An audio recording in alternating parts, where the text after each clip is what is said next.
하나님 아버지, 오늘도 주님께서 우리에게 말씀하여 주시옵소서. 저희들이 주님의 음성을 듣게 하시고 분별하고 행할 수 있는 은혜를 더하여 주옵소서. 말씀이 우리의 심령의 양식이 되게 하여 주시옵시고 그 말씀을 통해서 우리의 영이 살찌게 하시고 열매 맺는 삶이 되도록 인도하여 주시옵소서. 성령님 의지합니다. 예수 그리스도의 이름으로 기도하옵나이다.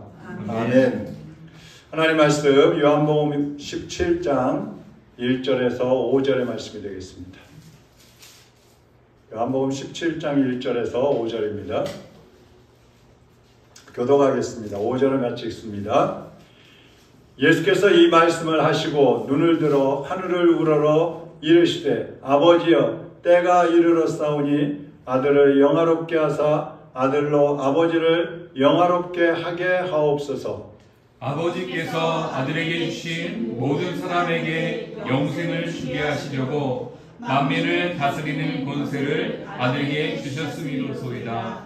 영생은 곧 유일하신 참 하나님과 그가 보내신 자 예수 그리스도를 아는 것이니이다.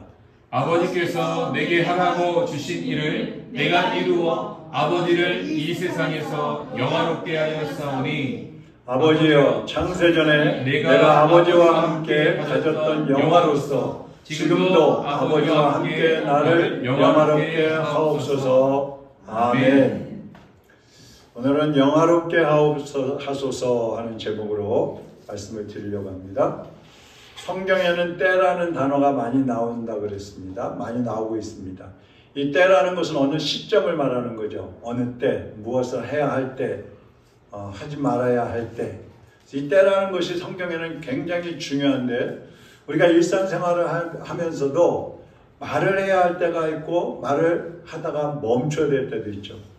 또 우리 교회나 여러분의 개인의 일도 하나님이 이루시려고 하는 때가 다 있다는 것을 알아야 합니다. 그래서 이 때를 생각하지 않으면 우리가 굉장히 조급해질 수도 있고요. 또 포기할 수도 있고요. 기뻐할 수도 있고 낙심할 수도 있고 이 때라는 것이 우리에게 그렇게 일상생활에 끼치는 영향이 대단히 크다는 겁니다. 예수님도 때를 맞추어서 일을 하셨고 때가 아니면 일을 안 하신 것을 우리가 성경을 보면 알 수가 있어요. 요한복음 2장에 보면 가나 혼인잔치가 나오잖아요. 그 가나 혼인잔치에 예수님도 참석하셨고 예수님의 어머니와 제자들도 참석했는데 잔치하는 도중에 포도주가 다 떨어져 버린 겁니다.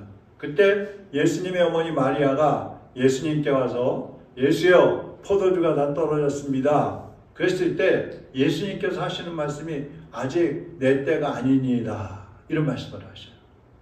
이건 무슨 말이냐면 그러고도 이제 포도주를 만드셨잖아요. 그게 무슨 말씀이냐면 예수님이 최후의 만찬에서 예수님의 몸과 또 예수님의 피를 참된 음료요, 참된 양식이요, 참된 음료라 이런 말씀을 하시면서 그 마지막 만찬에서 이제 포도주를 드시고 제자들에게도 나눠주시거든요.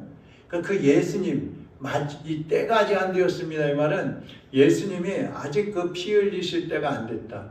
아직까지는 그 포도주를 기념해야 될 때가 안 됐다. 그런 의미인데 이제 공생애를 시작하시면서 그런 말씀을 먼저 비추시는 겁니다. 오늘 여기 본문 1절에도 보면 때가 나오죠. 1절 한번 보세요. 예수께서 이 말씀을 하시고 눈을 들어 하늘을 우러러 이르시되 아버지여 때가 이르렀사오니 아들을 영화롭게 하사 아들로 아버지를 영화롭게 하게 하소서.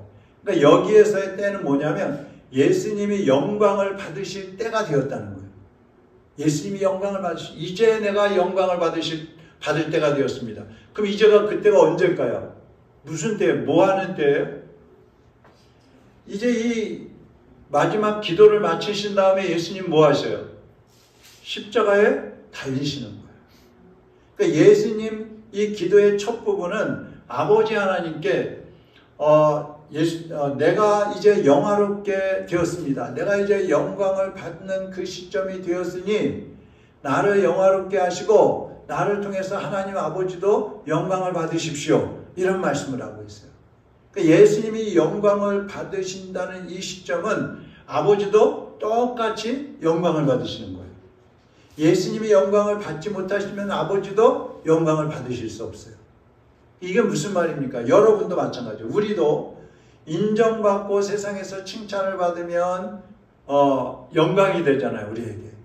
그러면 하나님께도 똑같이 영광이 되는 거예요. 근데 우리가 그리스도인으로서 만약에 욕을 얻어먹고 비방을 받고 조롱받고 이런 삶을 살게 되면 우리 때문에 하나님도 욕되게 하는, 하나님까지도 욕되게 하는 그런 삶을 산다는 겁니다. 그러니까 예수님의 삶이 하나님 아버지께 그렇게 영향을 끼치듯이 우리의 삶도 하나님 아버지에게 그렇게 영향을 끼칠 수도 있어요. 하나님을 영화롭게 할 수도 있고 하나님의 이름에 먹칠을 할 수도 있어요. 그러면 예수님은 언제 영광을 얻으실까? 오늘 이제 그 말씀을 드리려고 합니다. 예수님이 언제 영광을 받으시는가? 첫째, 십자가에서 죽으실 때 영광을 받습니다. 여러분 이상하잖아요. 아니 예수님이 십자가에 못 박혀 죽으시는데 그게 무슨 영광스러운 일이야? 왜 예수님이 고난당하시고 십자가에 못 박혀 죽으시는데 그것을 영광스럽다고 하셨을까? 왜 그랬겠어요? 네? 예수님에게 있어서 가장 큰 영광이 뭘까요? 예수님에게 있어서 가장 큰 영광. 예수님은 언제 내가 정말 하나님을 영화롭게 하고 나도 영광을 받았다. 언제 그렇게 생각을 하실까요? 네. 네. 다 맞는데요. 이거예요. 하나님의 뜻을 이룰 때. 하나님의 뜻을 이룰 때. 그런데 그 하나님의 뜻이 뭐예요? 바로 예수님이 십자가를 지시는 것이 하나님의 뜻이에요.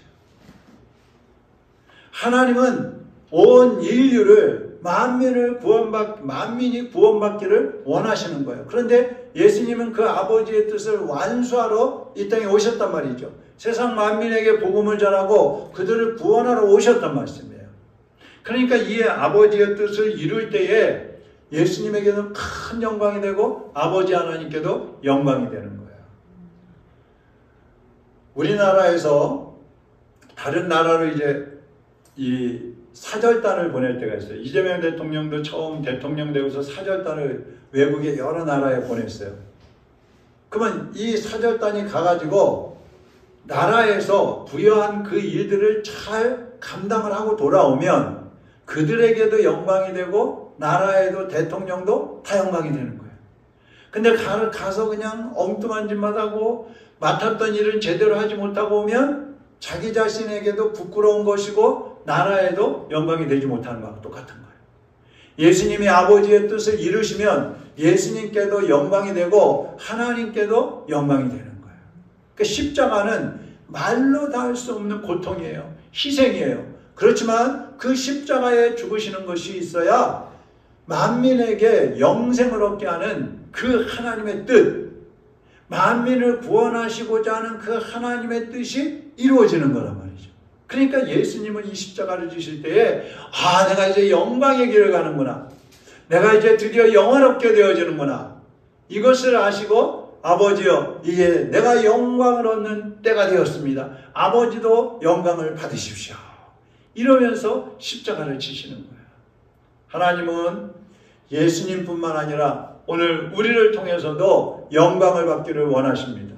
그래서 모든 성도는 아버지의 영광을 위해서 우리 자신을 드려야 하는데 그 아버지의 영광을 드러내기 위해서 우리 어떻게 살아야 되느냐?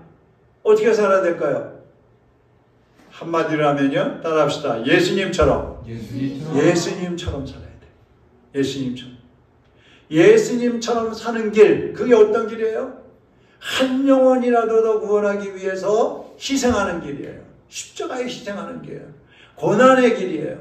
여러분, 우리가 주님처럼 산다는 게 얼마나 힘든 일이겠어요? 얼마나 고난이 많겠어요?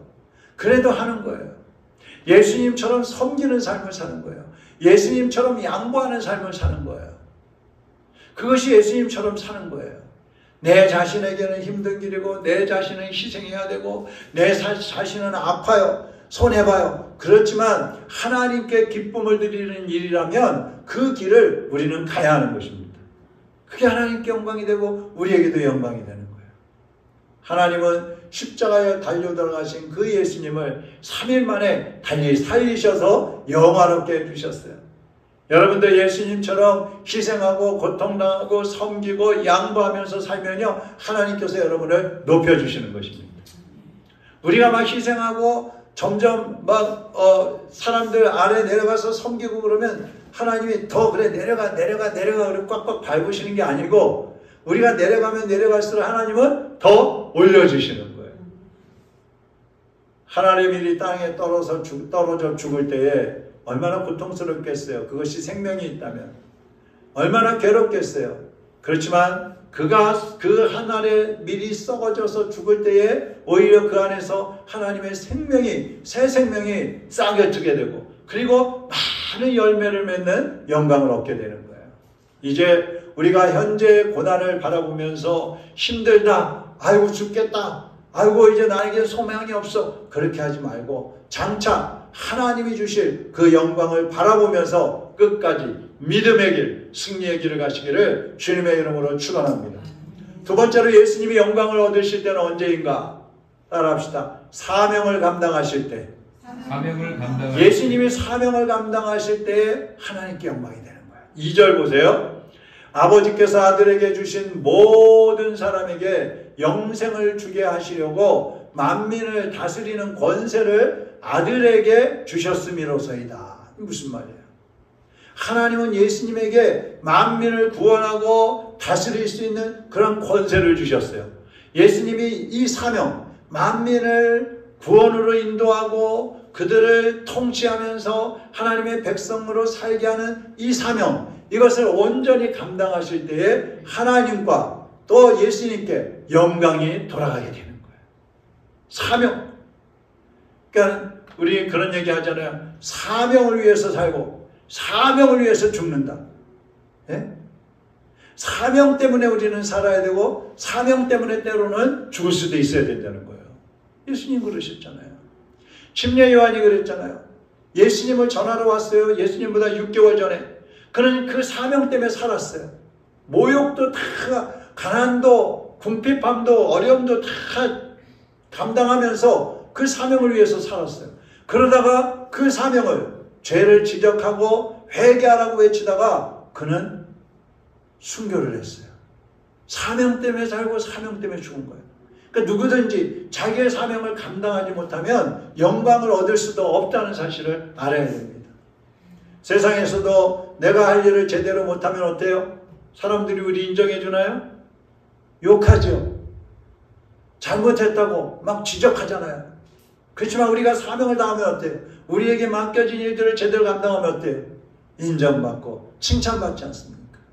오늘 본문 4절 5절 우리 같이 한번 읽어보겠습니다. 아버지께서 내게 하라고 주신 일을 내가 이루어 아버지를 이 세상에서 영화롭게 하여 싸우니, 아버지여, 창세전에 내가 아버지와 함께 가졌던 영화로서 지금도 아버지와 함께 나를 영화롭게 하옵소서. 자, 예수님이 내가 하나님을 영화롭게 했습니다.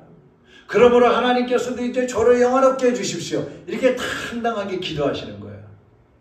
우리가 주님을 위해서 살면요, 기도도 얼마나 떳떳하게 할 수 있어요. 하나님, 내가 주님을 위해서 살았습니다. 주님을 위해서 희생했습니다. 주님의 뜻대로 내가 복음을 전했습니다. 주님의 뜻대로 내가 사람들을 섬겼습니다. 히스기야 왕이 죽을 병에 걸렸을 때 어떻게 했어요? 벽을 향해서 얼굴을 대고, 하나님, 제가 그동안 의롭게 살았던 거 아시잖아요. 하나님 앞에 정직하게 살았던 거 아시잖아요. 하나님 저를 살려주세요. 그랬을 때 하나님이 그의 생명을 15년을 연장시켜 줄 수 있어요. 아프리카에서 선교하던 호켓 선교사가 48년 동안 선교를 하고 이제 배를 타고 돌아오는데요. 배를 타고 그 항구에 와보니까 수많은 인파가 나와가지고 막 환영을 하고 분함대가 나와 있고 의장대가 나와서 막 행사를 하고 있는 거예요. 이야, 나를 어떻게 알고 저렇게 나와서 환영을 하지? 막 그래서 좋아갖고 그러고 있는데 조금 있다 보니까 대통령이 내리는 거야. 그러니까 자기를 환영하러 나왔는 줄 알았는데 대통령을 환영하고 있고 자기를 환영하는 사람은 한 사람도 없는 거예요. 이 선교사가 처음에는 막 기뻐하다가 나중에 실망이 됐어요. 그래서 하나님 앞에 엎드려서 기도했어요. 하나님, 저는 뭐예요? 제가 48년 동안 선교하고 왔는데 저를 알아주는 사람 한 명도 없어요. 저는 뭐예요? 그게 예수님의 음성이 들리는 거예요. 너는 사명을 다하고 나면 내가 너를 영광스럽게 해주겠다. 이 음성을 듣고 다시 아프리카로 돌아가는 거예요. 다시. 하나님은요, 우리 그리스도인들에게 세상 사람들을 영생으로 인도하는 사명을 주셨어요. 저와 여러분에게 세상 사람들을 구원하는 사명을 주셨어요. 쓰러져 있는 사람들을 회복시키는 사명을 주셨어요. 그 사명, 우리가 이것을 감당해야 영화롭게 되는 거예요. 그래서 우리 성도들은요, 직장에서도 선교사예요. 학교에서도 선교사예요. 집에서도 선교사예요. 모든 이웃들 앞에서 우리는 선교사로 살아야 하는 것입니다.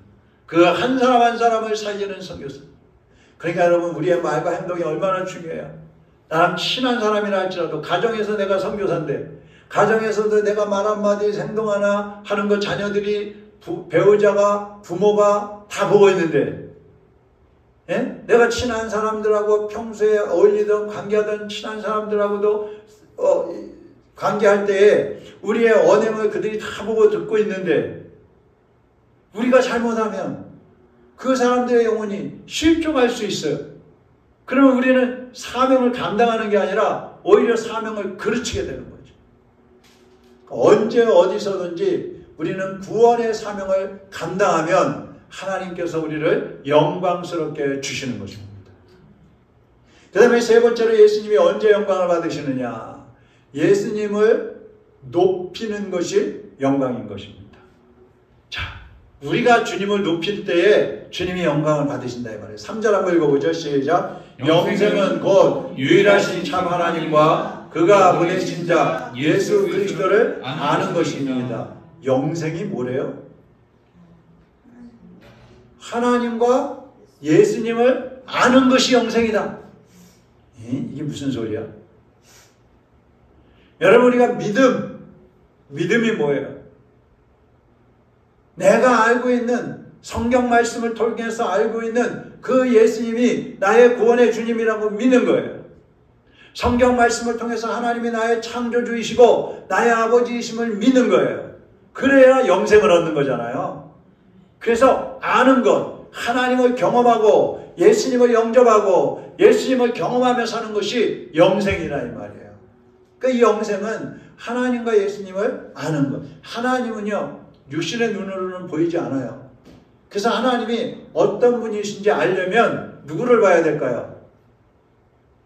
하나님이 어떤 분이신지 알려면 누구를 봐야 돼요? 예수님을 봐야 되는 거예요. 육신으로 오신 예수님, 내가 육신의 눈으로 볼 수 있는 그 예수님을 보면 하나님을 알 수 있는 거예요.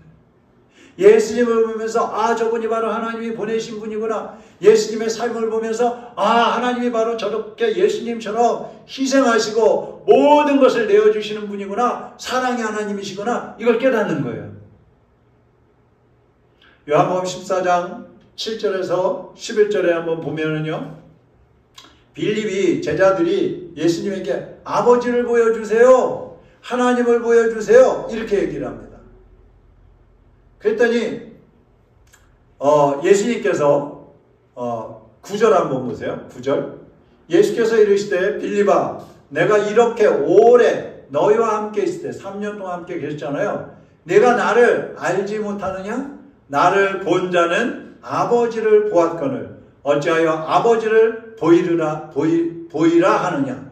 내가 아버지 안에 거하고 아버지는 내 안에 계신 것을 내가 믿지 아니하느냐? 내가 너희에게 이르는 말은 스스로 하는 것이 아니라 아버지께서 내 안에 계셔서 그의 일을 하시는 것이니라. 11절. 내가 아버지 안에 거하고 아버지께서 내 안에 계심을 믿으라. 그렇지 못하겠거든 행하는 그 일로 말미암아 나를 믿으라. 그러니까 내 안에 아버지 하나님이 계시는데 그거 못 믿겠으면 그래도 하나님 보여주세요. 내가 하는 일을 보고 아버지를 보라 이 말이에요. 내가 하는 일을 통해서 아버지를 깨달으라 이 말이에요. 하나님을 보여달라고 할 때에 예수님은 나를 봐라 그렇게 말씀하셨어요. 그러니까 예수님은 오직 하나님이 어떤 분이신지 보여주시기 위해서 이 땅에 오셨다는 것이죠. 그럼 우리는 살아가면서 누구를 보여야 될까요? 우리는 누구를 보여야 돼요? 여러분은 누구 보여주기 위해서 사세요? 내가 이래봐도 이런 사람이야 그러면서 자기 보여주려고 예수님을 보여야 하는 거예요. 아멘? 예수님은 곧 하나님이시라 그랬잖아요. 그럼 우리는 곧 누구라? 하나님의 자녀요, 예수님의 몸이다. 예수님의 지체다. 난 예수님과 하나다. 그러니까 내가 예수님과 딱 연합되어서 하나가 되었다면 나를 통해서 예수님이 보여져야 되겠죠. 그래야 하나라고 할 수 있는 것이죠. 사람들이 여러분의 말과 행동을 보면서 예수님을 발견하고 예수님을 믿게 되면 그것이 여러분에게도 영광이요, 주님께도 영광이 되는 거예요. 네? 주님을 높일 때에 주님의 영광을 받으시는 거죠. 주님께 돌아갈 영광을 내가 다 가로채고 앉아가지고 내 영광, 내 칭찬, 내가 존경받고 그러면 기뻐하고. 우리가 살면서 사람들이 나를 칭찬 안 하고 내 옆에 있는 사람 칭찬하면은 좀 기분이 별로잖아요. 그죠? 나도 열심히 했는데 나는 알아주지 않고 딴 사람만 알아주면 기분 나쁘잖아요, 솔직히. 근데 그거 아니에요. 사람을 알아주는 건 사실 신경 쓸 필요 없어. 그런데 예수님을 알아주느냐 이 말이에요. 예수님. 나 때문에 야 당신을 보니까 정말 예수님이 살아계신 거 알겠어요. 야 당신을 보니까 정말 예수님은 사랑의 하나님이시군요. 당신을 보니까 예수님은 어떤 희생을 치르고라도 우리를 구원하시는 게 맞네요. 이렇게 되면 우리는 기뻐 뛰어야 되는 거예요. 이야, 나 같은 존재가 예수님을 보여주고 있구나. 나를 보면서 사람들이 예수님을 발견하고 있네. 와, 기뻐해야 되는 거예요. 자, 그래서 결론적으로 고린도전서 10장 31절 한번 같이 읽습니다. 시작. 그런즉 너희가 먹든지 마시든지 무엇을 하든지 다 하나님의 영광을 위하여 하라. 이 말씀은요, 읽고 또 읽고 암송하고 또 암송해도 너무 좋아요. 그런즉 너희가 먹든지 마시든지 무엇을 하든지 다 하나님의 영광을 위하여 하라. 비록 그렇게 살지는 못하지만 이 말씀을 들으면 참 기쁜 거예요. 야, 그렇게 살아야 되겠구나. 여러분이 예수 그리스도의 영광을 위해서 살면 하나님도 여러분을 영화롭게 해 주시는 것입니다. 사랑하는 여러분, 이제 여러분의 말과 행동, 생각, 먹고 마시고 입고 즐기고 취미생활하고 가정생활하고 무엇을 하든지 나를 통해서 하나님이 보여져야지. 나를 통해서 예수 그리스도가 높임을 받으셔야 돼. 거기에 초점을 맞추고 살아보세요. 그러면 여러분의 삶은요, 누가 변하라고 안 해도 자연스럽게 변하게 돼 있어요. 그리고 누가 말 안 해도 사람들이 여러분을 칭찬하고 인정하게 돼 있어요. 그러면서 하나님께 영광을 돌리는 것입니다. 아무쪼록 오늘 말씀을 듣는 여러분 모두가 오직 하나님을 높이고, 그러면 하나님께서 또 여러분을 높여주셔서 우리 모두가 영광스러운 삶을 살아가는 하나님의 자녀들이 되시기를 주님의 이름으로 축원합니다. 기도하겠습니다. 이 시간 같이 기도하고 또 각자 기도하다가 돌아가시기를 바랍니다. 하나님 아버지, 감사합니다. 부족하고 못났고 연약한 저희들을 들어서 예수 그리스도의 모습으로 살게 하시는 아버지, 우리를 믿어주시고 인정하셔서 우리에게 사명을 주신 아버지, 감사를 드립니다. 부족하지만 저희들이 예수님 하셨던 것처럼 우리도 희생하고 고난 속에서도 한 영혼을 더 구원하겠다는 마음을 가지고 한 영혼을 사랑함으로 그들을 돌보는 마음으로 살아갈 수 있는 저희들이 되게 하여 주시옵소서. 우리의 모든 언행 심사를 통하여 오직 예수 그리스도만이 높임을 받으시고 우리도 주님 앞에 섰을 때 부끄러움 당하지 않고 칭찬받는 하나님의 자녀들이 될 수 있도록 인도해 주시옵소서. 우리 주여 한번 부르고 통성으로 다 같이 기도하겠습니다. 주여!